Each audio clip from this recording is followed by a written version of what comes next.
O caso do menino Gustavo, de 3 anos, levantou uma pergunta que vai além da investigação. Como funciona a questão da guarda compartilhada quando possui um histórico de violência doméstica? A mãe de Gustavo já possuía medida protetiva contra o pai desde 2023 e ainda assim a justiça regulamentava judicialmente a convivência entre pai e filho. Para entender melhor como que funciona essa questão, estamos aqui com a advogada especialista em direito de família, doutora Emily Lázaro. Bom, a guarda compartilhada é um modelo de gestão da vida do filho. Então, o que a gente precisa entender é que há uma diferença entre guarda e convívio. A primeira diferença é importante. Para facilitar o entendimento, é como se a gente fosse pensar em uma empresa. Eu sei que no primeiro momento soa estranho o comparativo, mas é o mais prático. Se você pensar em uma empresa, você pode ter uma sociedade conjugada, em que todas as pessoas que são sócias administram aquele bem e decidem sobre ele, ou você pode ter um administrador único, certo? Então, quando eu estou pensando em guarda, eu estou pensando mais ou menos nisso. Ou ela é conjunta, então ambos decidem sobre a vida daquela criança, ou ela é unilateral, de uma só pessoa. Aquela pessoa decide sobre as questões da vida da criança, embora ambos continuem exercendo o poder familiar. Então, para ficar fácil de pensar, a gente usa essa analogia. É uma empresa com um administrador único ou com dois administradores que têm os mesmos poderes e podem decidir igualmente. Então, na guarda compartilhada, os dois pais decidem sobre a vida da criança.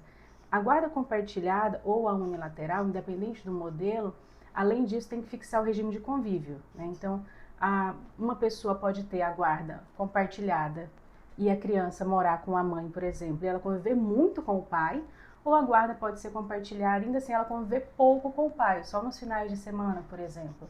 Ainda assim, essa guarda é compartilhada. Assim como existem guardas unilaterais, no meu exemplo aqui a guarda é da mãe, e a criança convive muito com o pai, ou não convive nada. Então são duas coisas diferentes, né? Guarda e convívio. Nessa questão do Gustavo, a questão deles era realmente o convívio ali, né? Judicialmente. O que foi divulgado é que existia uma guarda compartilhada entre os pais. E nesse compartilhamento da guarda havia uma regulamentação de convívio paterno. Então, nesse modelo que eu disse, é exatamente isso. Os dois vão gerir a vida do filho, o filho mora com a mãe, a gente chama isso de lar de referência, que seria o CEP daquela criança. Então, o CEP materno, no caso, era o lar de referência e ele convivia com o pai. Qual é o modelo que as pessoas mais conhecem, né, no Brasil, porque é o mais comum? É viver com a mãe e alternar os finais de semana com o pai. Aí metade das férias, alterna os feriados e ano novo, aniversário da criança, aniversário dos pais. Isso a gente está falando de convívio, né? Então era uma guarda compartilhada, pelo que foi divulgado, com regulamentação de convívio. Entendi. E quais são os critérios que normalmente o juiz ele estabelece ali para dar esse acesso ao pai? E por que nesse caso essa medida protetiva que já existia não foi evidenciado? A regra no Brasil é a guarda compartilhada, então essa é a primeira informação importante. O que o Código Civil diz para nós? Que salvo se um dos pais não quiser, chegar lá e disser eu não quero discutir essa guarda, fica para você, ou então se houver probabilidade de violência doméstica, que a gente vai para a guarda unilateral. Então, quando a gente inicia um processo judicial, a gente já inicia sabendo que a regra é a guarda compartilhada. Então, se o pai chegar diante do juiz e disser que ele quer compartilhar a guarda, caberá à mãe demonstrar porque naquele caso não é interessante, não atende o que nós chamamos de melhores interesses da criança, o compartilhamento da guarda. Então, para sair da regra, eu tenho que provar porque que aquela exceção ali faz sentido. Então, desde 2022, a lei estabelece que se houver probabilidade de violência doméstica, a guarda é unilateral. Veja que isso é muito recente, então muitos juízes nem aplicam essa legislação, porque ainda existe uma discussão muito grande no Brasil se a probabilidade da violência é para com a criança, a lei não diz, ou se é para com a mãe. Então nós nos dividimos no Brasil entre os juristas que defendem uma coisa e outra. O que em geral a advocacia de família, alinhada ao que eu defendo, por exemplo, que é uma advocacia com perspectiva de gênero, o que nós defendemos? Que não é possível distinguir a violência contra a mãe da violência contra o filho, que há uma violência indireta contra a criança. Então, independente de a lei não ter dito se era violência contra um ou contra outro, em um contexto de violência intrafamiliar, nós entendemos que a guarda deve ser unilateral. Então, existe uma discussão enorme no Brasil, duas correntes pelo menos de pensamento, E essa corrente que defende que a gente precisa dar visibilidade, né, levar em consideração a violência contra a mãe, é uma corrente mais alinhada ao que nós chamamos de uma perspectiva de gênero na análise dos casos. Uhum. Entendi. Então, na sua avaliação, ainda existem essas dificuldades entre a vara da família ter acesso a esse histórico de violência e levar isso em consideração, certo? A dificuldade nem é de acesso à informação, porque um juiz, por exemplo, ele pode ter acesso aos autos da medida protetiva. O advogado, de uma parte ou de outra, pode levar essa informação para dentro dos autos. A questão é o valor que se dá a isso. A gente parte de uma leitura de cenário jurídico que é o seguinte: nós viemos de um momento em que agredir uma mulher fisicamente era aceitável. Então, há apenas 20 anos, nós evoluímos no direito brasileiro para dizer que não, que a gente não aceita que bata em mulher ou que promova qualquer outra forma de violência e que quem promovê-la não vai se livrar apenas pagando cesta básica. Então, só tem 20 anos que nós entendemos isso no direito brasileiro. Qual é a nossa grande dificuldade ainda? É entender que esse nosso entendimento civilizatório de que você não pode, no contexto familiar ali, violentar uma mulher e isso ficar por nada, ele irradiar em todas as áreas do direito. Então, não só na violência doméstica, na família, no direito empresarial, no direito eleitoral, esse entendimento ele tem que se expandir em todo o direito. Enquanto os juízes entenderem que a violência doméstica só é relevante na vara de violência doméstica, as mulheres mães continuarão sofrendo muito na vara de família. Então, o nosso grande desafio é fazer com que as pessoas, os juízes aqui, o Ministério Público, a Defensoria Pública e os próprios advogados e advogadas compreendam que não dá para discutir relações familiares sem discutir violência doméstica, se houver violência doméstica, né? Então, esse é o grande desafio. Olha, eu costumo dizer que não existe solução simples para problema complexo. O problema da violência doméstica e familiar contra mulheres e crianças é extremamente complexo, porque ele é o que a gente denomina de um problema estrutural da nossa sociedade. Então, a nossa sociedade é uma sociedade que se organiza a partir da desigualdade, né? Da desigualdade hierárquica no âmbito familiar. Então, durante muitos anos, o direito brasileiro dizia que as mulheres casadas, por exemplo, precisavam de autorização dos seus maridos para abrir uma conta bancária. A mulher casada, ela era um sujeito menor de direito. Ela sempre precisava ser validada por uma outra pessoa.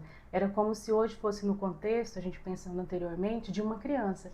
Então, a mulher, quando ela se casava, ela se tornava uma criança do ponto de vista do direito. Ela não podia decidir nada sem a outorga do marido. Então, a gente sai desse momento, que é um momento muito pré-histórico, embora muito recente, já no século XX, para um momento de entender que não há diferença, do ponto de vista jurídico, entre homens e mulheres.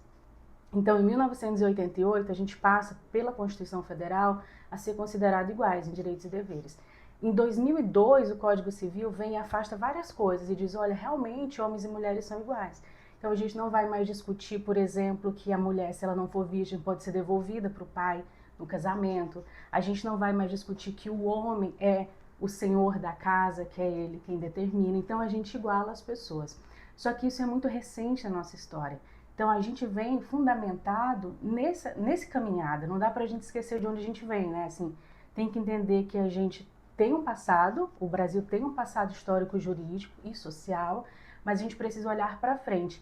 E olhando para frente, a gente precisa entender que, em sendo iguais em direitos e deveres, a gente não vai mudar da noite para o dia. Então, não é porque a lei diz que nós somos iguais que passaremos a ser. Então, a gente tem que lidar com a desigualdade, ela existe. Reconhecendo essa desigualdade, eu vou para dentro de um processo de família, entendendo que se aquela mulher ela não tem autonomia financeira, ela não vai sair do ciclo da violência, ou sairá, mas irá demorar muito mais. Que se aquela mulher precisa todos os meses cobrar judicialmente a pensão alimentícia do filho, a gente pode entender que talvez seja uma forma de violência contra aquela mulher.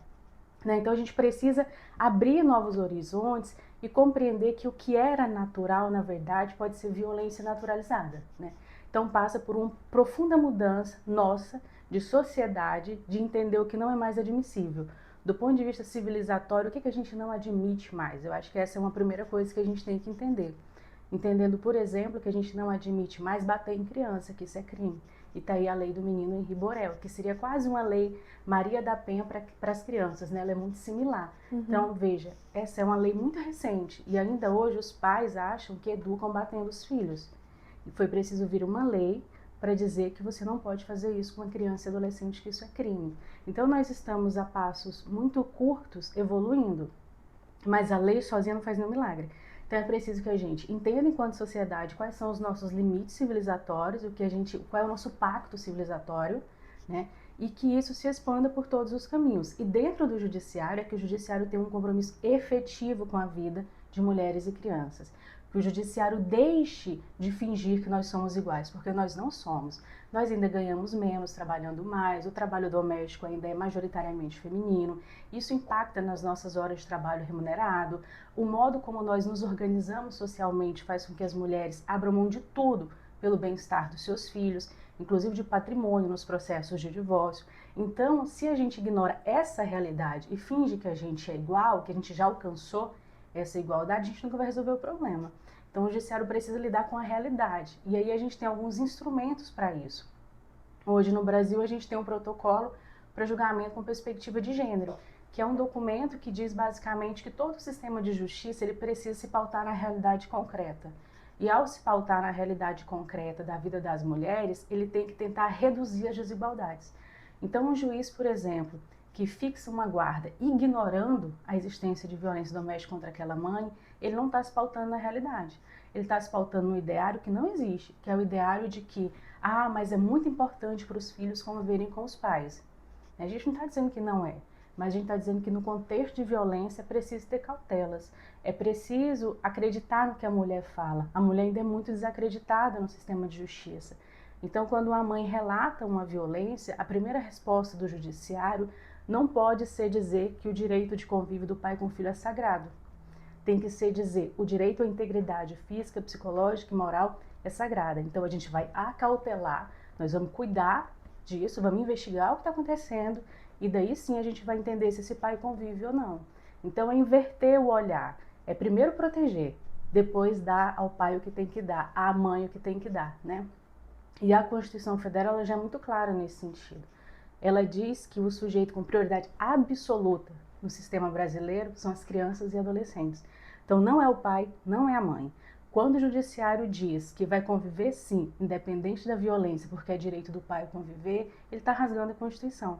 Porque não é o pai o sujeito prioritário, são as crianças e os adolescentes, né? Então a gente precisa entender de fato o direito a partir dos nossos marcos, que é o marco da proteção da criança, não é do pai. Quando a gente sabe que o Poder Judiciário tem mecanismo para triturar a vida das mulheres. O Poder Judiciário, mal instrumentalizado, é uma máquina de moer mães e crianças. Então, hoje, por exemplo, tem no Brasil a lei de alienação parental, que a morte trágica do Gustavo, né, trouxe à tona essa discussão de novo, que há muitos anos as mulheres se organizam pedindo a revogação dessa lei. Porque, infelizmente, o Gustavo não foi a única criança que morreu porque a mãe tinha medo dessa lei. E é preciso que a gente diga isso, né? Não é apenas aumentar penas, é revogar o que precisa ser revogado. Essa lei precisa ser revogada urgentemente. E não são apenas as mães que estão dizendo isso. A ONU já disse isso, o Conselho Federal de Psicologia já disse isso, o Ministério Público Federal já disse isso, o Ministério dos Direitos Humanos já disse isso. Então não é uma fala isolada das mulheres, né? Ao longo dos anos a gente constatou que a lei de alienação parental ela veio para combater os avanços da Lei Maria da Penha. E isso é inadmissível. A gente precisa proteger crianças e mulheres. Muito bom, muito obrigada. Imagina.